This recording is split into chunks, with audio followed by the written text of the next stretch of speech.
এই পারো না তো বিয়ে করেছিলে কেন? কথাটা শুনে কষে একটা চড় মারলো আরিফ। কি বললি তুই? আমি পারি না? আমি পারি না তো আমার কাছে চাস কেন? যাকে পাস তাকে দিয়ে তো চুলকানি মেটাতে পারিস না? স্বামী থাকতে আমি যাত্রার কাছে যাবো কেন? আমি কি বেশ্যা নাকি? হ্যাঁ তুই বেশ্যা, তোর 14 গোষ্ঠী বেশ্যা। খানকি নটি কোথাকার। সজোরে একটা ঘুষি মারলো রিনির জমিতে। পুলিশের হাত বলে কথা। তীব্র ব্যথায় কুকড়ে গিয়ে সশব্দে কেঁদে উঠল রিনি। শরীরটাকে কুণ্ডলি পাকিয়ে অসহায়ের মতো বিছানায় পড়ে থাকলো কিছুক্ষণ। রাগে ফুঁসছে আরিফ, যেন আবার মারবে। ব্যথাটা সামলে নিয়ে বিছানার পাশে পড়ে থাকা ওর মোলায়েম প্যান্ট নাইটিটা ধীরে শরীরে গলিয়ে নিয়ে দরজা খুলে পাশের ঘরে চলে গেল। বিছানায় শুয়ে ফুপিয়ে ফুপিয়ে কাঁদছে রিনি। প্রতিবার 2-3 মিনিটেই আরিফের দম ফুরিয়ে যায়। কখনো কখনো তাও না। তীব্র অতৃপ্তির কষ্ট নিয়ে সে সারা রাত ছটফট করতে থাকে। ব্যস্ততার অজুহাতে দিনের পর দিন আরিফ তার কাছে আসে না। সামান্য ঝগড়া হলে টানা 15 দিন কথা বলে না। কখনো কখনো আরো বেশি। রিনি ঢাকায় আরিফের কাছে গেলেও সে ব্যস্ত থাকে। রাতে রিনিকে এড়িয়ে যায় ক্লান্তি বা ঘুমের বাহানায়। প্রতিবার রিনি সেই তীব্র ক্ষুধা নিয়ে দিন কাটে। রিনি ওয়াশরুমে চলে গেল। গোসল করতে করতে ভাবলো, গত 5 বছরের বিবাহিত জীবনে আমি পুরোপুরি শারীরিক সুখ পেয়েছি মোটে 4 দিন।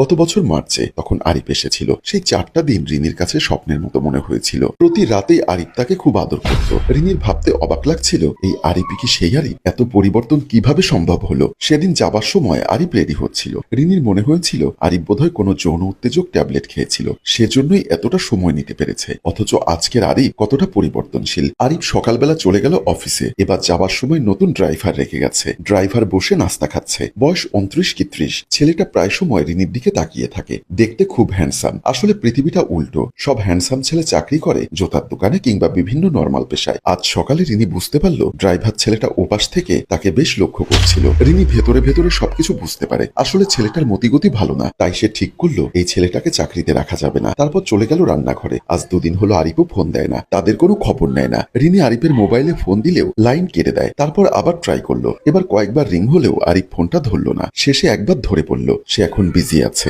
মাঝে মাঝে রিনি যৌন উত্তেজনায় পাগল হয়ে ওঠে। তখন তার পৃথিবীটা বিষাদময় লাগে। আজও তেমনটা হচ্ছে। হঠাৎ রিনি বেলকনিতে চোখ ফেলতেই দেখলো ড্রাইভার ছেলেটি বারান্দার দিকে তাকিয়ে আছে। রিনির মন আরো উদাসীন হয়ে উঠল। সে ভাবলো ছেলেটিকে ডাকবে সে। এবার ড্রাইভার ইমতিয়াজকে হাতের ইশারায় ডাকলো, কিন্তু সে আসলো না। দুবার ডাকার পর রিনি নিচে গেল বারান্দায়। এদিকে ইমতিয়াজ রিনির এমন ইশারায় রীতিমতো চমকে উঠল।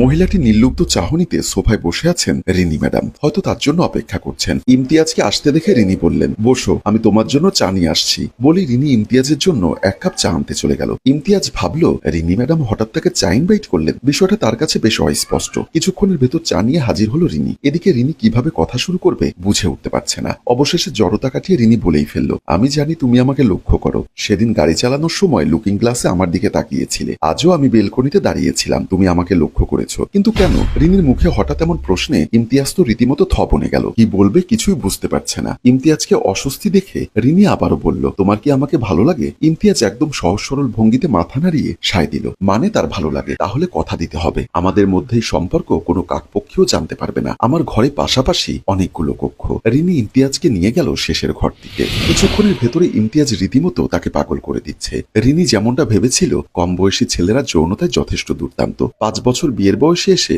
রিনি এই ব্যাকুলতায় ভুগছে প্রচন্ড রকম। ভোর হলো। রিনির আচমকা ঘুম ভেঙে গেল। কিন্তু এদিকে ইমতিয়াজ এখনো রিনির বুকে শুয়ে আছে। ব্যথা ভরা শরীর নিয়ে রিনি উঠে বসে। এবার পাশে থাকা ব্রাউ পেনটি হাতে নিয়ে রুম থেকে বেরিয়ে যায়। রাতে ইমতিয়াজের সাথে এতটা উত্তেজিত ছিল যে মনেই ছিল না। কাল রাতের পর থেকে রিনি হতাশায় ডুবে আছে। কিভাবে কি হয়ে গেল? ড্রাইভার ইমতিয়াজকে সে এতটা বিশ্বাস করা উচিত হয়নি। এখন যদি সে সবকিছু ফাঁস করে দেয়, তাহলে এই কলঙ্কময় জীবন নিয়ে বাকিটা দিন কাটাবে কিভাবে? এই জন্য তার কিছুই ভালো লাগছে না। অফিসে যেতেও ইচ্ছা করছে না, তবু যেতে হবে। জরুরি কাজ আছে। একটা প্রাইভেট কোম্পানিতে বড় চাকরি করে। রিনি দায়িত্বে অবহেলা করে না। শাড়ি পরে সে কাজের মেয়েটাকে ডাকলো, সেফটি পিনটা লাগিয়ে দাও। গরিব মানুষের নানান সমস্যা। বুদ্ধি কম, রুচিও বাজে। ময়নার ধোয়া প্লেটের নিচে ময়লা থাকে। বিছানা ঠিক মতো ঝাড়ে না। খাটের নিচে টেবিলের তলায় ঝাড় দেয় না। এত বলার পরেও ফার্নিচারের ধুলা মোছে না। কোনো কাজই ঠিক মতো করতে পারে না। এতদিন শেখানোর পরেও সামান্য একটা সেফটি পিন ঠিক মতো লাগাতে পারে না। রিমির ধারণা কোনো কাজের লোকই আসলে কাজ করতে চায় না, যেন তেন ভাবে কাজ করে শুধু টাকার জন্য। প্রায় দিনই তার অফিসে যেতে দেরি হয়। আজও হলো। এদিকে ইমতিয়াজ বাহিরে গাড়ি নিয়ে দাঁড়িয়ে আছে। ছেলেটির সামনাসামনি যেতে কেমন অস্বস্তি লাগছে রিনির। কেমন একটা রুচিতে বাজছে তার। এদিকে না গেলেও হয় না, এমনিতেই অনেক লেট হয়ে গেছে। তারপর গাড়িতে উঠতে গেল। কিছুক্ষণ অফিসে কাজ করার পরে আচমকা রিনির মনে হলো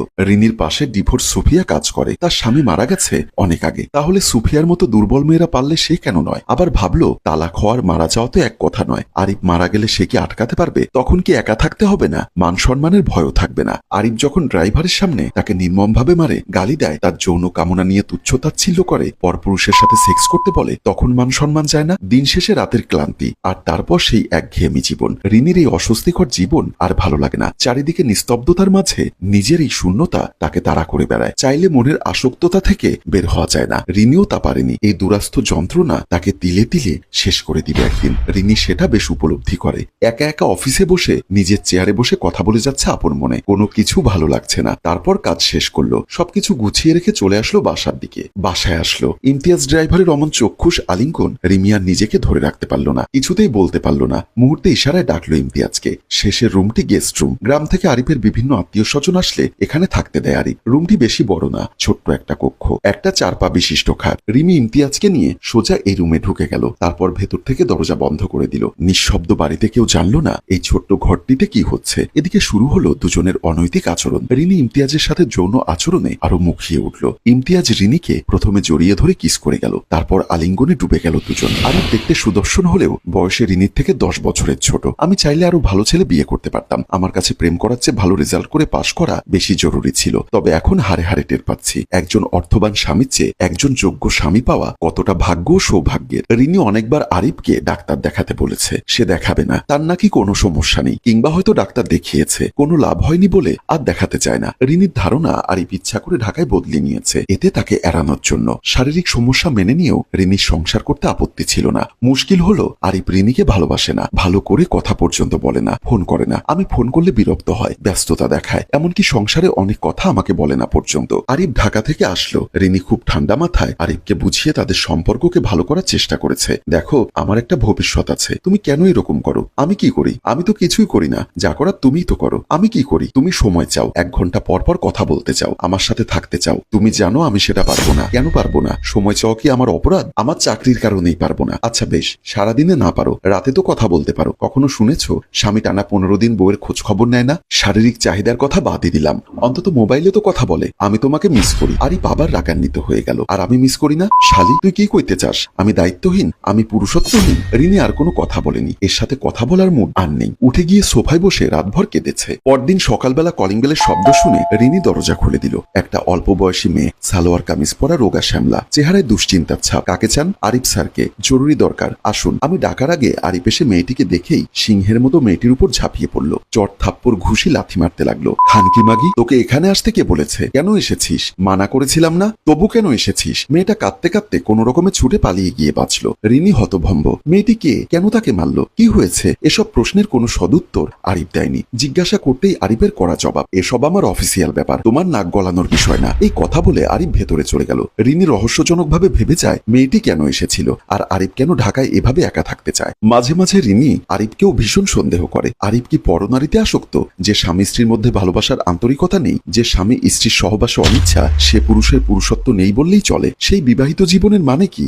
রাতের বেলা ওপাশ ফিরে আরিফ ঘুমিয়ে আছে। আজ অনেকটা ইচ্ছা করেই রিনি চুপি চুপি রুম থেকে বেরিয়ে এসে বারান্দার দিকে এদিক সেদিক তাকিয়ে ড্রাইভারের রুমে ঢুকে গেল। রাত তখন 11টা। এই ছোট্ট ঘরটিতে ওরা দুজন, একজন জীবন যুদ্ধে হেরে যাওয়া অবলা নারী, আর আরেকজন হলো নতুন যৌবনে টকবগে ফুটে ওঠা উদীয়মান নবীন ইমতিয়াজ। ইমতিয়াজ প্রথমে রিনিকে জড়িয়ে ধরে চারঠোঁট এক করে দেয়। এভাবে চলে গেল সারা রাত। ভোরের পাখির কলকল ধ্বনিতে মুখরিত চারিদিক। রাতের নিস্তব্ধতা ভেঙে নতুন দিনের হাতছানি, হয়তো আরো একটি সকাল। উপরের শেষের ঘরটি এখন নিশ্চুপ, শব্দহীন, অচেতন মস্তিষ্কে স্তম্ভিত। প্রতিবারের মতো আজ রিনি ইমতিয়াজের নিথর দেহখানা ঠেলে নিজ অঙ্গে কাপড় জড়িয়ে বেরিয়ে আসে ওই ঘর থেকে। কিন্তু আজ এক অদ্ভুত ঘটনা ঘটে গেল, যা দেখে রিনির চোখ দুটো আর্তনাদে চিৎকার করে উঠল। আরিফ হাতে লাঠি নিয়ে দাঁড়িয়ে আছে। হয়তো রাতে তাকে না পেয়ে অনেক খোঁজাখুঁজি করেছে। আরিফ হয়তো সব জেনে ফেলেছে, কিন্তু রিনি তো তখন অন্য ভুবনে নিজের সুখ খুঁজতে ব্যস্ত। রিনিকে ধিক্কার জানালো। এটা কখনো স্বাভাবিক জীবন হতে পারে না। সম্মানিত দর্শক, এই গল্পের দ্বিতীয় পর্ব দেখতে চাইলে কমেন্ট বক্সে লিখে জানান। গল্পটির ভাবনা ও পরিচালনায় মঞ্জুর মোর্শেদ। ধন্যবাদ।